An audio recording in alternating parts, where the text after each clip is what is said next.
السلام عليكم ورحمة الله. بسم الله الرحمن الرحيم. ونكتب ما قدموا وآثارهم وكل شيء أحصيناه في كتاب مبين. صدق الله العظيم.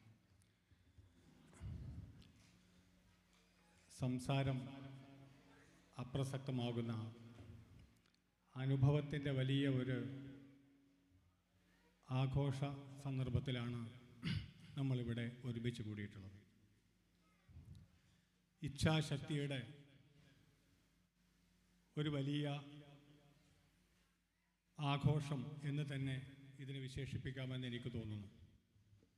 എൻ്റെ ഗുരുതുല്യനായ ഷെയ്ഖ് മുഹമ്മദ് കാരക്കുന്ന് അദ്ദേഹമാണ് ഈ ഒരു പരിപാടിക്ക് നിമിത്തമായത്. ഷെയ്ഖ് സാഹിബിൻ്റെ ഇച്ഛാശക്തിയുടെ പര്യായമായിട്ടാണ് പലപ്പോഴും ഷെയ്ഖ് സാഹിബിൻ്റെ ലൈഫ് അനുഭവിച്ചപ്പോൾ മനസ്സിലായിട്ടുള്ളത്.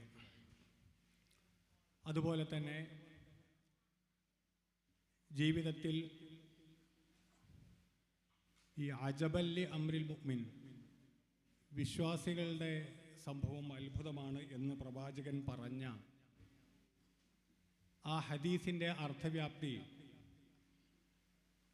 എത്രമാത്രം വിശാലമാണ് എന്ന് പല സന്ദർഭങ്ങളിൽ അനുഭവങ്ങളിലൂടെ മനസ്സിലാക്കാൻ കഴിഞ്ഞിട്ടുണ്ട്. അത് ഇത്രത്തോളം എത്തുന്നു, അഥവാ ജീവിതത്തിൽ തൻ്റെ ഇടം മനസ്സിലാക്കി ആ രംഗത്ത് തനിക്ക് തൻ്റേതായ അടയാളങ്ങൾ അവശേഷിപ്പിക്കണം എന്ന നിർബന്ധ ബുദ്ധിയോടുകൂടിയാണ് ഓരോ മനുഷ്യരും പണിയെടുത്തുകൊണ്ടിരിക്കുന്നത്. അതിൽ ഓരോരുത്തർക്കും അവരവരുടേതായ പരിമിതികളുണ്ടാകും. അതാണ് പല പരിമിതികളായിട്ട് നമ്മൾ പറഞ്ഞുകൊണ്ടിരിക്കുന്നത്. ഒരു 30 വർഷം മുമ്പ് പട്ടാമ്പിയിൽ നിന്ന് സുലൈഖ വിളിച്ചു പത്രത്തിലിരിക്കെ, അപ്പോൾ ചെറുപ്പത്തിൽ വീണ് അരക്ക് തീരെ പൂർണ്ണമായും തകർന്നു പോയ ആളാണ്. മാധ്യമം ദിനപത്രം ഏജൻറ്റ് മുടക്കിയിരിക്കുന്നു, പക്ഷേ എനിക്ക് പത്രം കിട്ടണം എന്ന് പറഞ്ഞുകൊണ്ടാണ് അവർ ബന്ധപ്പെട്ടത്. അങ്ങനെ ഞങ്ങൾ സംസാരിച്ചു. നന്നായിട്ട് വായിക്കുന്നവരാണ്. ഇന്ന് പാലക്കാട് ജില്ലയിലെ ബന്ധപ്പെട്ട അസോസിയേഷൻ്റെ വലിയ ഭാരവാഹിയായിട്ട് അവർ പ്രവർത്തിക്കുന്നുണ്ട്. അന്ന് നമ്മുടെ ചെറുപ്പത്തിൽ, എൻ്റെ ചെറുപ്രായത്തിൽ, ഈ ആളുകളുടെ, നമ്മുടെ സഹോദരങ്ങളുടെ മനോഭാവം തിരുത്തി എഴുതിയത് സുലൈഖയാണ് എന്ന് പറയും. സഹതാപമല്ല ഞങ്ങൾക്ക് വേണ്ടത്, നിങ്ങളിൽ ഒരാളായിട്ട് നമ്മളെ അംഗീകരിച്ചാൽ മതി. കല്യാണങ്ങൾക്കും പരിപാടികൾക്കും ഔട്ടിങ് ഉണ്ടോ എന്ന ചോദ്യത്തിനാണ് സുലൈഖ ഈ ഒരു മറുപടി പറഞ്ഞത്. പിന്നീട് ഹാറൂൺ സാഹിബ്, ഷെയ്ഖ് സാഹിബിൻ്റെ പുസ്തകത്തിൽ ആദ്യം പറയുന്നത് ഹാറൂൺ സാഹിബിൻ്റെ കഥയാണ്. ഹാറൂൺ സാഹിബിൻ്റെ ജീവിതത്തെ എന്നല്ല, ഇത്തരം ഇവരുടെയൊക്കെ ജീവിതങ്ങൾക്ക് മുന്നിൽ നമ്മൾ പലപ്പോഴും തോറ്റുപോകും. ഹാറൂൺ സാഹിബിനോട് സുലൈഖയുടെ കഥ പറഞ്ഞു. അങ്ങനെ ഇങ്ങനെയുള്ള കുറേയധികം ആളുകളെ ബന്ധപ്പെട്ട് ഇതിൻ്റെ മറുഭാഗത്തൊരു ചൂഷണവും നടക്കുന്നുണ്ട്. അന്ന് അങ്ങനെയാണ് ഹാറൂൺ സാഹിബിനെ ബന്ധപ്പെടുന്നത്. കോട്ടയത്തെ ഏതോ ഒരു ഡോക്ടർ ഇതുപോലെയുള്ള ആളുകളെയൊക്കെ ചികിത്സിച്ച് ഭേദമാക്കിയിട്ടുണ്ട് എന്ന് പറഞ്ഞിട്ട് അയാൾ ഇങ്ങനെ കുറേ ആളുകളെ അയാളുടെ ചികിത്സയിലേക്ക് നയിച്ചുകൊണ്ടിരിക്കുകയാണ്. ഒരിക്കലും അതിൽ പെട്ടുപോകരുത് എന്ന് പറഞ്ഞു. അപ്പോൾ കഴിഞ്ഞ ദിവസം കുറച്ച് മുമ്പ് ഹാറൂൺ സാഹിബിൻ്റെ മരണത്തിന് ശേഷം അദ്ദേഹത്തിൻ്റെ സ്മാരകം അനുസ്മരണമെന്നോണം അദ്ദേഹത്തിൻ്റെ ബന്ധുക്കൾ അവിടെ ഒരു സ്ഥാപനം പടുത്തുയർത്തിയിട്ടുണ്ട്. അപ്പോൾ അതിൻ്റെ ചിത്രം എടുത്ത് സുലൈഖ അയച്ചു തന്നിരുന്നു. അപ്പോൾ നമ്മളെ ഓരോ ആളുകളും എല്ലാ മനുഷ്യന്മാരും അവരവരുടേതായ ഒരു ഇടം ഓരോരുത്തരും ആഗ്രഹിക്കുന്നുണ്ട്. നമ്മൾ ഓരോരുത്തരും അത് അംഗീകരിച്ച് കിട്ടുക എന്നതാണ് വളരെ പ്രധാനപ്പെട്ടൊരു സംഗതി. ആ അംഗീകാരം നമുക്ക് കൊടുക്കാൻ സാധിക്കുന്നു എന്നുള്ളത്, ആ അംഗീകാരം കൊടുക്കാൻ സാധിച്ചാൽ എത്രമാത്രം അത്ഭുതങ്ങൾ ഉണ്ടാക്കിയെടുക്കാൻ കഴിയും എന്നതിൻ്റെ രേഖാചിത്രമാണ് ഷെയ്ഖ് സാഹിബ് എഴുതിയിട്ടുള്ള ഇത്രയധികം ആളുകളുടെ അനുഭവങ്ങൾ. അപ്പോൾ ഈ സന്ദർഭത്തിൽ നേരത്തെ ഇവിടെ സൂചിപ്പിക്കപ്പെട്ടതുപോലെ ഇദ്രീസ് സാഹിബ്, ഡോക്ടർ ഇദ്രീസ് ആ കാര്യം പറഞ്ഞു, ഏർലി ഇൻ്റർവെൻഷനെ കുറിച്ച്.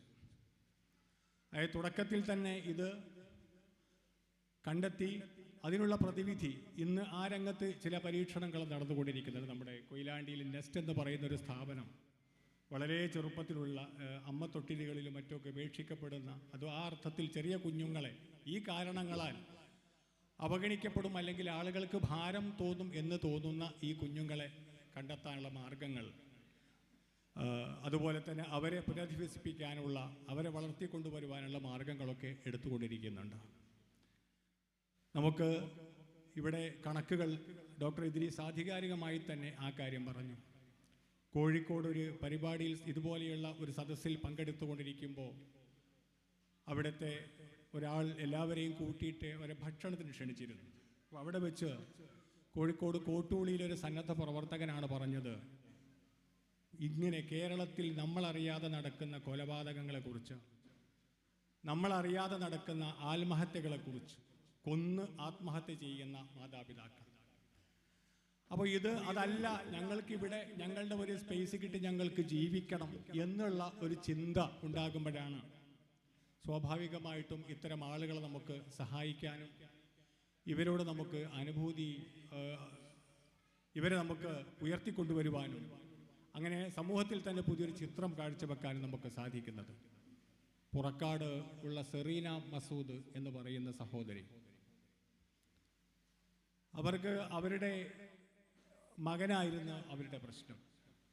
പക്ഷേ അപ്പോൾ അതിൽ നിന്ന് അവർ കണ്ടെത്തി, അവർ അന്വേഷിച്ചപ്പോൾ വടകരയുടെ പയ്യോളിയുടെ ആ പ്രാന്തത്തിൽ മാത്രം ധാരാളം കുട്ടികൾ ഇങ്ങനെയുണ്ട്. നമ്മൾ ചോദിക്കില്ല ഇപ്പോൾ 360 ഇവിടെ ആളുകളെന്ന്. അത്ഭുതമില്ല എന്ന് തന്നെയാണ് ഇതുമായി ബന്ധപ്പെട്ട അനുഭവങ്ങൾ നമ്മൾ പരിശോധിക്കുമ്പോൾ നമുക്ക് മനസ്സിലാകുന്ന കാര്യം. അപ്പോൾ ഇങ്ങനെ കുറേയധികം കുട്ടികളുണ്ടായി. പുറക്കാട് ശാന്തി സദനം വലിയൊരു സ്ഥാപനമായിട്ട് ഇപ്പോൾ വളർന്നു വന്നു. അപ്പോൾ ഞാൻ കൂടുതൽ വിശദീകരിക്കുന്നില്ല. ഇവരുടെ ജീവിതത്തോളം അല്ലെങ്കിൽ ഈ ജീവിതത്തെ കരുപ്പിടിപ്പിക്കുന്ന മാതാപിതാക്കൾ എന്ന് പറയുന്നത് അത് വലിയൊരു സംഭവമാണ്. അവരുടെ ലോകം നമുക്കൊന്നും പരിചയമില്ലാത്ത മറ്റൊരു ലോകമാണ്. പടച്ച തമ്പുരാൻ അവരെ അനുഗ്രഹിക്കട്ടെ എന്ന് ആത്മാർത്ഥമായി പ്രാർത്ഥിക്കുകയാണ്. പലതരത്തിൽ പരിമിതികൾ ഉള്ള ആളുകൾ, പ്രയാസമുള്ള ആളുകൾ, ആ പ്രയാസങ്ങളുള്ള ആളുകളെയും ഒത്തുപിടിച്ച് ചേർത്തുപിടിച്ച് മുന്നോട്ട് കൊണ്ടുപോകുവാൻ കഴിയുക എന്നുള്ളത് വലിയ ഒരു ഭാഗ്യമാണ്. ഞാൻ മാത്സിലും സയൻസിലുമൊക്കെ നല്ല മാർക്ക് വാങ്ങി ഡോക്ടറാകണം എന്നൊക്കെയായിരുന്നു ആഗ്രഹം. പക്ഷേ ചെറുപ്പത്തിൽ നല്ല വിക്കുള്ളത് കൊണ്ട് മാഷോട് എഴുന്നേറ്റ് സംശയം ചോദിക്കാൻ മടിയായിരുന്നു. അങ്ങനെ കണക്ക് ക്ലാസ്സിൽ ഒരിക്കൽ സംശയം ചോദിച്ചപ്പോൾ ബബ്ബ എന്ന് പറഞ്ഞിട്ട് ബാബു മാഷ് കളിയാക്കി. ഞാൻ മാഷ പേര് ഞാൻ മറക്കില്ല. അങ്ങനെ 10ാം ക്ലാസ്സിലെത്തിയപ്പോൾ SSLCക്ക് എത്തുമ്പോഴാണ് അവിടെയുള്ള മറ്റൊരു മാഷ് കാര്യങ്ങൾ മനസ്സിലാക്കി അദ്ദേഹം അനുഭാവപൂർവ്വം നമ്മളെ ചേർത്ത് പിടിച്ച് ഒരുപക്ഷെ കണക്കിൽ ഏറ്റവും അധികം മാർക്ക് വാങ്ങുന്നത് ആ മാഷയുടെ കീഴിലാണ്. അപ്പോൾ ഇത് രണ്ടും രണ്ട് തരമാണ്. അന്ന് ബാപ്പ കാര്യമായി പറഞ്ഞു തരാറുള്ള കഥയാണ് EMSൻ്റേത്. അപ്പോൾ EMS ഒക്കെ ഇല്ലടാ എന്ന് പറഞ്ഞിട്ട് EMSൻ്റെ പ്രസംഗാനുഭവം പറയും. അപ്പോൾ അങ്ങനെ എന്ന് പറഞ്ഞാൽ ചില വാക്കുകൾ എനിക്കുച്ചരിക്കാൻ പറ്റാത്ത വാക്കുകൾക്ക് ഞാൻ ചില വിദ്യകൾ കണ്ടെത്തും. ക എന്ന വാക്ക് പ്രയാസമാണ്, പറയാൻ കഴിയില്ല. നിർഭാഗ്യവശാൽ എൻ്റെ ജന്മനാടിൻ്റെ പേരും കായാണ്, ഉമ്മായുടെ നാടിൻ്റെ പേരും കായാണ്. ഇവിടുന്ന് ബസ് കയറുമ്പോൾ 30 പൈസ എടുത്ത് കയ്യിൽ വെക്കും. കാരണം ഇതങ്ങ് കൊടുത്താൽ ഒരിക്കൽ കണ്ടക്ടറും കളിയാക്കിയിട്ടുണ്ട്, ഒന്ന് വേഗം പറയുന്നു, കക്കക്കാന്ന് പറഞ്ഞപ്പോൾ ഒന്ന് വേഗം പറയൂ എന്ന് പറഞ്ഞിട്ട്. അപ്പോൾ അത് പരിഹസിക്കുന്ന ആൾക്കൊരു പക്ഷേ അത് മനസ്സിലായിക്കൊള്ളണം എന്നില്ല. അയാൾ വളരെ നിർദോഷമായൊരു കമൻ്റ് ആയിരിക്കും. പക്ഷേ അത് ഈ കുട്ടിയിലുണ്ടാക്കുന്ന, ഇയാളിലുണ്ടാക്കുന്ന ഒരു വലിയ സംഭവമുണ്ട്. അപ്പം അങ്ങനെ EMSനെ ഒരു ഐക്കണാക്കി പ്രതിഷ്ഠിച്ചിട്ടാണ് ബാപ്പ നിരന്തരമായിട്ട് പിന്നാലെ നമ്മളെ പ്രോത്സാഹിപ്പിച്ചുകൊണ്ട് ഇരുന്നത്.